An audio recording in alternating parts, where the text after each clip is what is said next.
Chères internautatrices et chers internautateurs, amateurs de temps pluvieux, bienvenue dans cette Trick Track TV, somme toute spéciale et particulière, car nous allons, juste Monsieur Guillaume ici présent, comment ça va bien Monsieur Guillaume de Trick Ça va Track? bien, Monsieur Fall de Trick Track, ça va très très bien. Et vous? Moi ça va plutôt pas mal, donc Monsieur Guillaume et moi-même, nous allons tenter une explication et puis une petite partie de Bretagne, la petite boîte que j'ai là entre les mains. Bretagne, c'est un jeu de Marco Pozzi, C'est ça, édité par Placentia Game. c'est ça, c'est Voilà. italien. C'est italien et c'est distribué en français et donc proposé à la France sur les étals des boutiques françaises par un distributeur franco-italien, c'est Atalia. Atalia. Voilà. Et comme la dernière fois qu'il est venu ici, il n'avait pas les boîtes avec lui pour pouvoir faire l'explication, on lui a gentiment dit, étant donné qu'il y avait des cubes en bois, des ressources, et que c'est le genre de jeu qui nous excite un petit peu, qu'il n'avait qu'à nous envoyer la boîte, On va les on faire. se chargerait de la Trick Track TV, ce qui est le cas là maintenant, puisque tu as lu les règles, Potasser qui un sont petit juste peu. là. Tiens. Voilà, elles sont un petit peu épaisses, hein, Multilingues. parce qu'elles sont multilingues. Donc voilà les règles, je vais mettre vue du dessus, voilà. Voilà, bien. Enfin, ça c'est les règles anglaises, j'imagine. Là, c'est les règles italiennes. Voilà, donc c'est pas très long, hein. Non, non. Mais bon, C'est en deux colonnes, il y a quelques petits points, j'aimerais pas les rater, donc je vais la garder. oui, vers parce moi. que nous sommes, j'ai l'impression, devant ce que d'aucuns appelleraient un vrai jeu. C'est-à-dire que pour une certaine catégorie de gens qui viennent sur Trick Track, un vrai jeu, c'est un jeu où il y a des petits trucs en bois dedans et des petites tuiles qu'on va entasser C'est ça. et des tas de trucs partout. Sinon, ce n'est pas un vrai jeu. N'est-ce pas? Voilà. Et donc, pour faire plaisir à ces amateurs de vrais jeux, on va donc faire une explication de vrai vrai jeu. jeu. Cette petite boîte, j'en ai pas besoin. Je vais quand même rappeler que c'est un jeu pour 2 à 4 joueurs, ce qui est souvent le format des vrais vrais jeux. jeux. C'est à partir de 14 ans et là aussi, c'est le signe d'être en face d'un vrai jeu pour des parties de 90 à 120 minutes. Et Et là, là, je crois carrément. qu'on est dans le vrai jeu, vraiment, absolument. N'est-ce pas, monsieur Guillaume? Tout à fait, c'est Qui est sans un- dérisible. Tu es un vrai joueur. Ah, je suis un vrai Moi aussi. joueur. Je vais mettre cette vraie boîte sur le par devers moi et j'ai envie de dire, Guillaume, moi je ne sais pas du tout, mais alors pas du tout comment cela fonctionne. impeccable. Peux-tu donc m'expliquer donc comment cela fonctionne-t-il, s'il te plaît? Eh bien, écoute, alors, Fall, on va se retrouver en Bretagne, ça tombe bien, j'aime. c'est le nom du jeu, un peu humide, un peu crépeux, et puis on va construire, on est dans cette période historique où on construit des phares autour de cette côte déchiquetée de Bretagne. Il y a même 3 types de phares et c'est ce qui va nous rapporter le plus de points puisque c'est un jeu à points de victoire qui est ici, non pas autour du plateau, mais une petite ligne en queue leu-leu. Voilà, tout à fait. Alors ces phares sont répartis autour du plateau suivant leur couleur, c'est-à-dire que les phares bleus, ce sont les phares paradis les plus faciles à construire, il n'y a pas beaucoup de chemin à faire, ils sont en bord de côte, il y a de la route, tout va bien. Les blancs, c'est les phares purgatoires, ça commence à être un petit peu plus costaud à construire, la mer est parfois un petit peu déchaînée. Et puis les rouges, c'est carrément les phares en fer, donc là ils sont encore plus chers, mais ça peut rapporter encore plus de points. Éventuellement, de toute façon, il va falloir les construire. Et puis ces phares sont répartis en 3 zones, donc il y a des petites traits bleus, on les voit peut-être pas très bien. Ah mais oui, là, il y a une il différence de un petites zone couleurs, en on le voit bas, ici. Là. voilà, c'est ça. On le voit très très bien, Guillaume. Ah bon, pardon, C'est ici autant pour et moi. puis c'est là. Voilà. Voilà, on Et le puis voit ça très, correspond aux 3 côtés, bien évidemment. Bien sûr. On peut jouer suivant 2 scénarios. Le scénario historique où les phares sont mis dans l'ordre. Hein. Il y a un petit numéro très petit, mais qui se retrouve aussi sur le phare. Je vais montrer un phare, tiens, je vais en prendre un. Voilà, Celui-là, ça je vais c'est le mettre. phare numéro 3. Voilà, donc ici, il y a le 3. Voilà. C'est bien fait, juste devant la porte, c'est au 3. Et d'ailleurs, quand on le construira, on va retourner. Alors ça, c'est Marco Piccinini qui a dessiné carrément format tableau. Et qui a réel. inventé des noms. Non, Ekmul. Non, non. Ça n'existe pas, jeune Guillaume. Tu t'es fait avoir, tu es bien naïf. Ekmul. Ekmul. Ekmul qui est la capitale, pour ceux qui le savent, de l'Anfeust 3, là où il y a les sages. Ah, sur oui, le, d'accord. Mais Ok. voilà, ça c'est bande dessinée.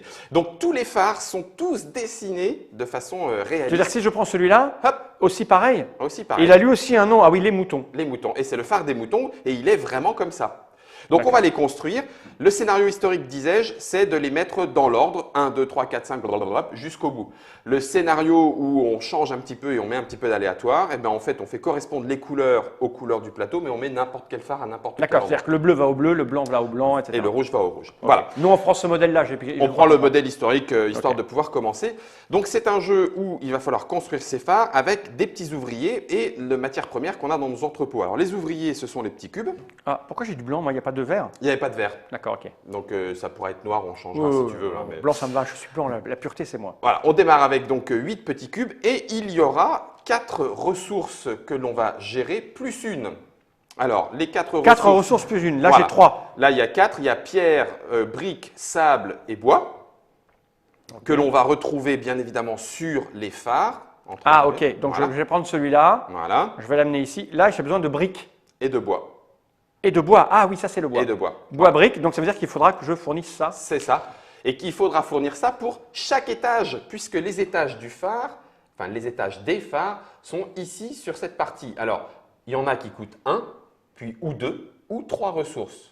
D'accord. En sachant que plus il y a de la ressource, plus on va avoir besoin d'ouvriers. Et comme c'est un jeu de majorité, plus il y aura d'ouvriers, plus on risque de rapporter des points. Ok. Voilà. Donc, 4 ressources, disais-je, c'est pas difficile à dire. Et puis, on en a une cinquième qui sont les ingénieurs. Ça, là. Les ingénieurs, voilà, ils sont ici. Donc, il y a besoin d'ingénieurs pour mener les travaux. Voilà. Donc, ce sont ces petits jetons qu'on va aussi récupérer. Ah oui, si je les mets dans, ils sont là. Je viens de voir l'ingénieur. Là, le petit, Il est là, c'est le petit bonhomme le petit avec son bonhomme. petit. Avec le petit plan, Ouais, qu'il a ouais. dans la petite conduite des travaux. Et pour parachever tout ça, celle qui permet d'acheter tout, le nerf de la guerre, des francs, des pièces de 1, des pièces de 2 et des pièces de 3 francs.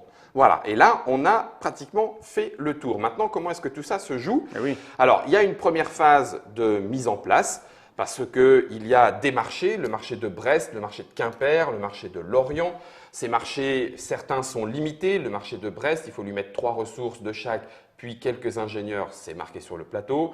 Le marché de Quimper, on retourne une carte en début de chaque tour, il y en aura 5, donc on va retourner 5 cartes, il y en a plus que de raisons, donc ça ne sera pas toujours les mêmes cartes qui sortiront. En fonction du nombre de joueurs, 2, 3 ou 2, 4, pardon, ou 5 joueurs, on a les indications. Donc on remplit le marché de Quimper avec. C'est 2, 3, 4. Excuse-moi de te reprendre. C'est un jeu de 2, 2 3, à 4. 4, pardon, oui, Pas- 2, 3, faut 4, pas être pas à 5. 5, Non, pas 5.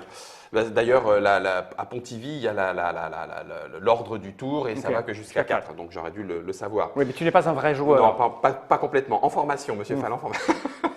Donc, première phase de ce tour, il y en aura 5 dans le jeu. Première phase, on remet un petit peu de l'ordre dans le plateau.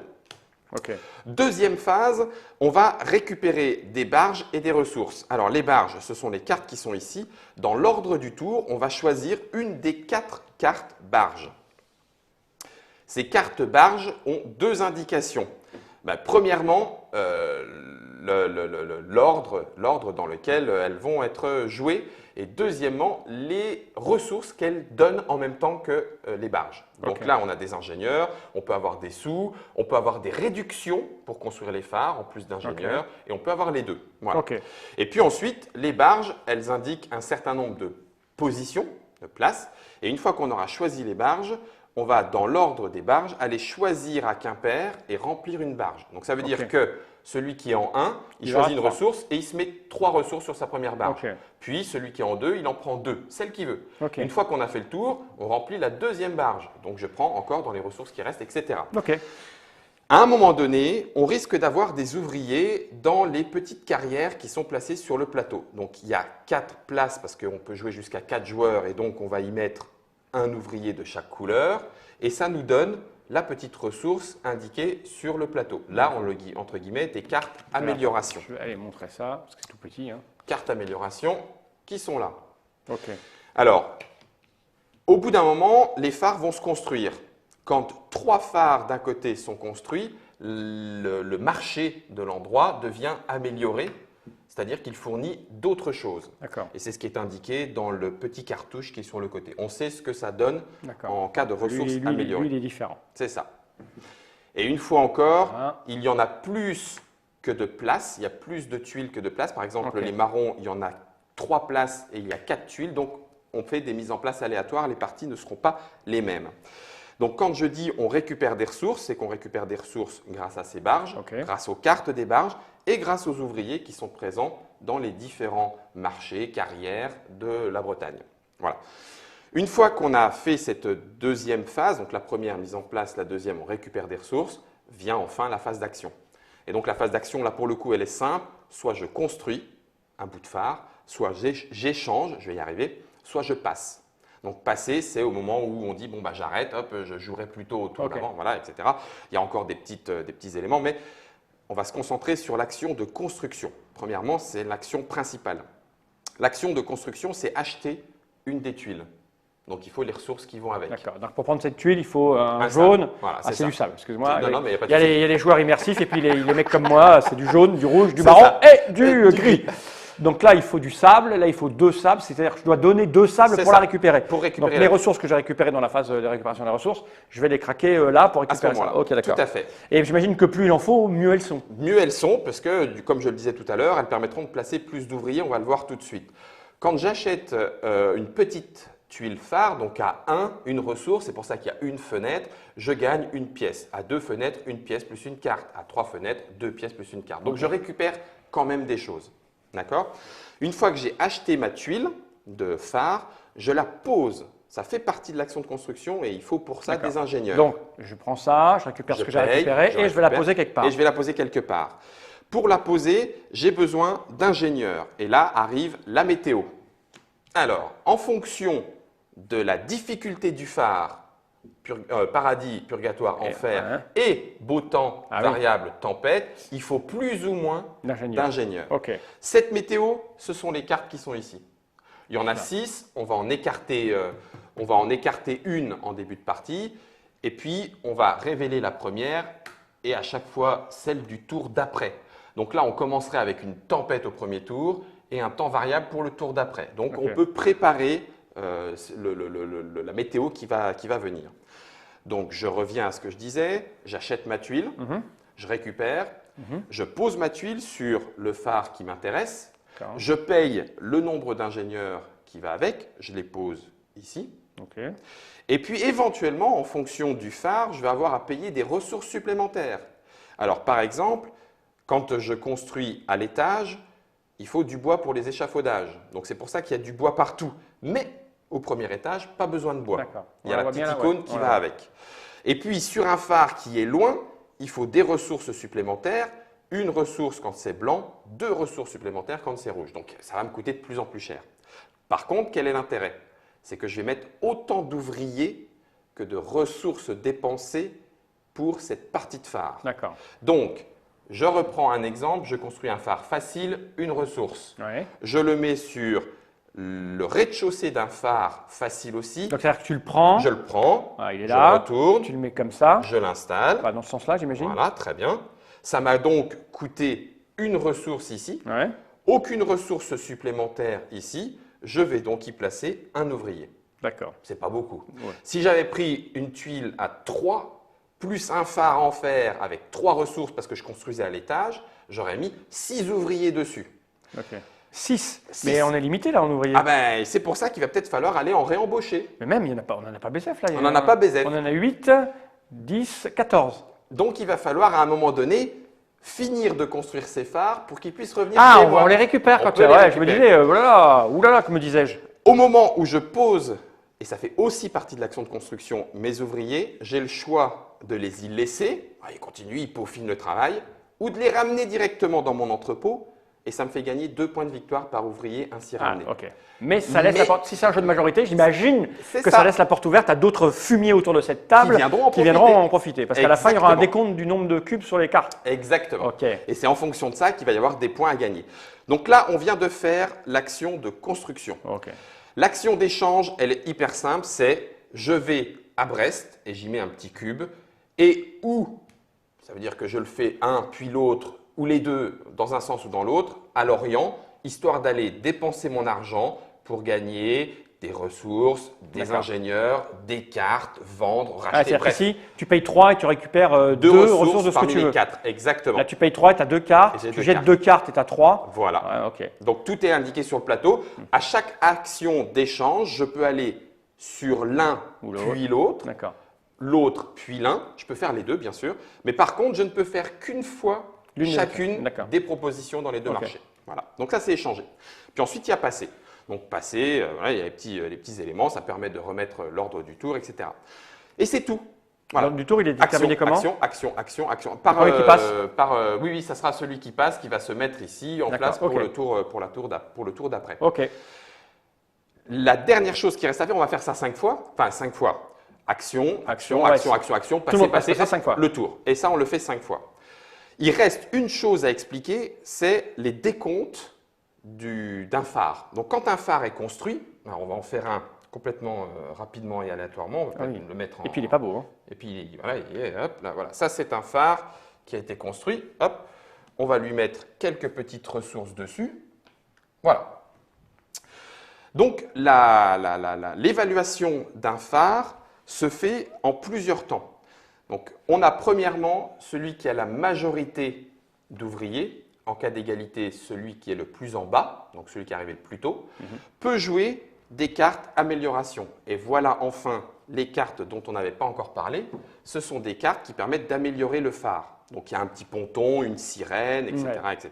Du papier peint joli, Du une papier table. peint joli, Okay. exactement. Et on en joue, donc c'est moi qui, là c'est Noir qui jouerait en premier. Donc je dis, ben tiens, je vais jouer cette carte, cette carte, cette carte, cette carte. Boum, je les pose. Et chacune de ces cartes me rapportera des points. Si c'est sur un phare bleu, là en l'occurrence 5 points. 5 points. Je peux jouer plusieurs fois un ponton, donc je fais un super ponton. Mais la deuxième carte vaudra un de moins. D'accord. Puis encore un de moins, un de moins, un de moins. Ok. Donc voilà. Une fois que j'ai fait ça, le blanc va permettre de jouer lui aussi ses cartes équipement. Voilà. On a donc joué nos cartes équipement pour améliorer le phare et ça fait pas mal de points. Mais pour ça, il faut des cartes. D'accord. Mais là, on marque des points. Toi, tu vas marquer autant de points que tu as mis de cartes, et moi aussi, puis basta. Et puis basta. C'est juste que. Mais pourquoi ça sert à quoi de jouer premier, deuxième? Parce que les miens vont être du coup, vont pas avoir de points en moins. Parce que si je joue un exemplaire de chaque type d'équipement, Ah oui, c'est-à-dire les que tiens vont valoir un point un de de moins. moins. D'accord, à je croyais que chaque tu fois. disais que c'était que pour toi, sans jouer 3 fois le même toi. Moi, Et je compte. Je peux, mais je diminue la valeur et ça diminue encore plus. Alors, pour toi. ok, c'est bon, c'est clair, c'est Voilà. clair, c'est très clair.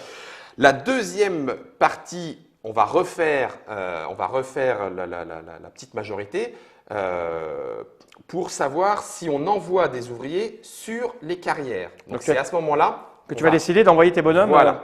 Ça coûte 1 franc par ouvrier adverse sur le port où je vais. Donc j'envoie mon petit bonhomme, par exemple, à Bénodet. Il n'y a personne, c'est gratuit. Tu vas vouloir y venir, ça te coûtera 1 franc. Et si j'en envoyais un deuxième? Alors, on ne peut pas en envoyer un deuxième. Ah, d'accord. Puisqu'il y en a S'il y avait un autre joueur, si on était à 3 joueurs, il paierait 2 francs. Puis 3, ok. etc. Voilà. Ok. Donc, ça, c'est la deuxième partie. Ça coûte un petit peu d'argent et puis il faut savoir où est-ce que je veux aller pour récupérer plus de ressources en début de tour. La troisième partie, ça va être le moment où on va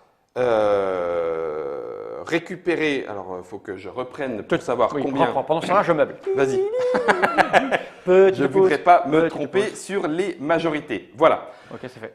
Une fois qu'on a envoyé nos ouvriers sur le port, il va rester une dernière majorité.